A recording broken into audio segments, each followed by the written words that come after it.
Dhavaleswaram cotton bridge Godavari నీరుతో ఉరకలు వేస్తుంది. గత 2 రోజులుగా మరల నీరు ప్రవాహం అధికంగా పెరగడంతో ఈ ప్రాంతంలో జలకల మించి పూర్తి స్థాయిలో గంగమ్మ తల్లి పొంగి పొర్లుతున్న పరిస్థితి మాత్రం ధవళేశ్వరం బ్రిడ్జ్ వద్ద నెలకొంది. భద్రాచలంలో రికార్డు స్థాయిలో వరద నీరు చేరుకోవడంతో ఆ ప్రవాహ వేగం అంతా కూడా రాజమండ్రి గోదావరి తీరం ధవళేశ్వరం బ్రిడ్జ్ వద్దకు చేరుకుంటున్న పరిస్థితి నెలకొంది. దాదాపు రెండో ప్రమాద హెచ్చరిక ప్రస్తుతం కొనసాగుతుంది. అయితే గత వారం రోజుల కిందట భారీ వర్షాలు ఏకధాటిగా కురిసిన నేపథ్యంలో ఇటు మహారాష్ట్రతో పాటు ముఖ్యంగా తెలంగాణకు సంబంధించి భద్రాచలం, ఇటు ఆంధ్రప్రదేశ్కి సంబంధించి రాజమండ్రి, తూర్పుగోదావరి జిల్లాకు సంబంధించి ఎక్కువగా వరద తాకిడి అనేది తీవ్ర ఇబ్బందులు పాలైన పరిస్థితి నెలకొంది.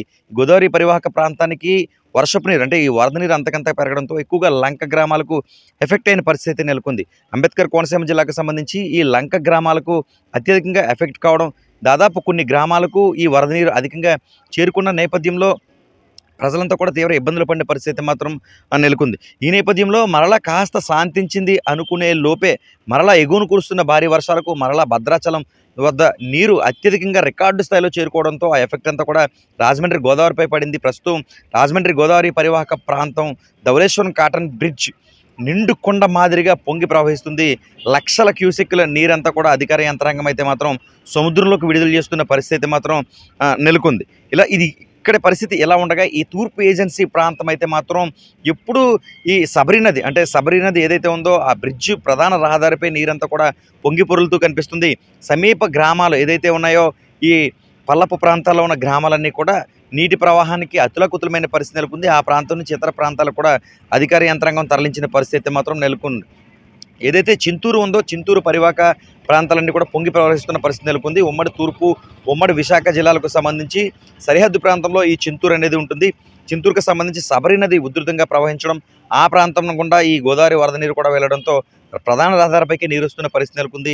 ప్రస్తుతం రికార్డు స్థాయిలో ధవళేశ్వరం బ్రిడ్జ్ గోదావరి, రాజమండ్రికి సంబంధించి గోదావరిలో నీరంతా కూడా పొంగి పొరులుతున్న పరిస్థితి మాత్రం రాజమండ్రి గోదావరి పరివాహక ప్రాంతంలో అయితే మాత్రం నెలకొంది. అయితే వర్షాలు కాస్త తగ్గుముఖం పట్టినప్పటికీ ఎగును కురుస్తున్న వర్షాలకి ఈ ఫ్లో అనేది ఎక్కువగా కొనసాగుతుంది. ఇన్ఫ్లో ఎలా ఉందో అవుట్ఫ్లో కూడా అదేవిధంగా అధికారులు అయితే కొనసాగిస్తున్నారు.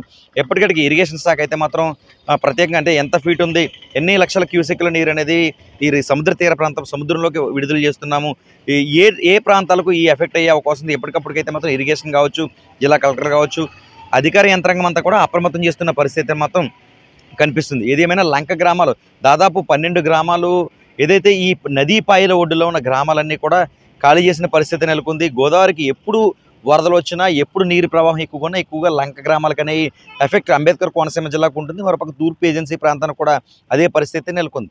దాదాపు ఆదివాసీల ఆరాధ్య దేవత గిరిపుత్రుల అమ్మవారు గండిపోచమ్మ ఆలయం జలదిగ్బంధంలోనే 10 రోజులుగా ఉన్న పరిస్థితి నెలకొంది. అంటే అమ్మవారి ఆలయం ఒడ్డున దాదాపు 30 నుంచి 40 అడుగుల పొడవున గోపురంతో ఉంటుంది.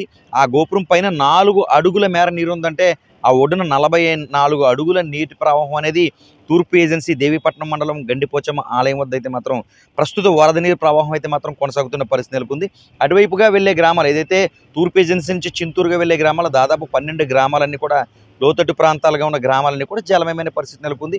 ముఖ్యంగా అంటే ఆ ప్రాంతంలో ఇక రైతులు వరి పండించడం మానేశారని చెప్పుకోవచ్చు. ఎందుకంటే వర్షాకాలం వచ్చిందంటే ఖచ్చితంగా ఈ ప్రవాహం అనేది అధికంగా ఉంటుంది. కాబట్టి ఈ వరి అనేది ఇబ్బంది పడుతుంది. కాబట్టి ఖచ్చితంగా రైతులు అటువైపు వరి పండించడం కూడా ఈ లోతట్టు ప్రాంత ప్రజలైతే మాత్రం మానేసిన పరిస్థితి మాత్రం తూర్పు ఏజెన్సీ ప్రాంతాల్లో కూడా నెలకొంది. కోనసీమ జిల్లాకు సంబంధించి వేలాది ఎకరాలు కూడా ముఖ్యంగా వరి పంట అదేవిధంగా కొనసాగుతున్న పరిస్థితి నెలకొంది. నిత్య కార్మికులు కూడా తీవ్ర ఇబ్బందులు పడుతున్న పరిస్థితులు అయితే మాత్రం నెలకొన్నాయి. అంటే వాగులు వంకలు పొంగి పొరడంతో ఏదైతే సముద్ర తీర ప్రాంతాల్లో ఉండాల్సిన చేపలన్నీ కూడా రహదారులపైకి వచ్చి ఈతలు కొడుతున్న పరిస్థితి మాత్రం అంబేద్కర్ కోనసీమ జిల్లా నెలకొంది. వారం రోజులు గడిచినప్పటికీ కూడా లంక గ్రామాల్లో నీరు తగ్గిన పరిస్థితి మాత్రం అంబేద్కర్ కోనసీమ జిల్లాలో ఇప్పుడు కొనసాగుతుంది. మరలా ధవళేశ్వరానికి అంతకంతా నీరు పెరగడంతో మరలా ఏదైతే ఈ ప్రవాహం ఉందో అక్కడ ఇబ్బంది పడుతున్న పరిస్థితి నెలకొంది. తాజాగా ఒక బోటు సైతం తిరగబడిన పరిస్థితి కోనసీమ జిల్లాలో నెలకొంది.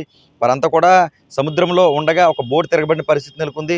అందులో 5గురు సురక్షితంగా బయటకు వచ్చినప్పటికీ ఒకరు మృత్యువాత పడిన ఘటన కూడా అంబేద్కర్ కోనసీమ జిల్లాలో నెలకొంది. ఏదేమైనా ప్రస్తుత పరిస్థితుల్లో ఉధృతంగా నీరు ప్రవహిస్తున్న నేపథ్యంలో మత్స్యకారులు కూడా వేటకు వెళ్లకుండా పలు జాగ్రత్తలు వహించాలని అధికార యంత్రాంగం కూడా పేర్కొంటున్న పరిస్థితి నెలకొంది. ఏదేమైనా ఉధృతంగా ప్రస్తుతం అయితే మాత్రం ఉమ్మడి తూర్పుగోదావరి జిల్లాలో ప్రధానంగా రాజమండ్రి గోదావరి అయితే మాత్రం ఉధృతంగా ప్రవహిస్తుంది. రికార్డు స్థాయిలో రెండో ప్రమాద హెచ్చరిక కొనసాగుతున్న నేపథ్యంలో గోదావరి పరివాహక ప్రాంతం నీరు ఎటువైపుకి వెళుతుందో అటువైపు అంతా కూడా వాగులు వంకలు అధికంగా పొంగి పొరులుతున్నాయి. కాబట్టి ముఖ్యంగా ప్రజలు అప్రమత్తంగా ఉండాలి.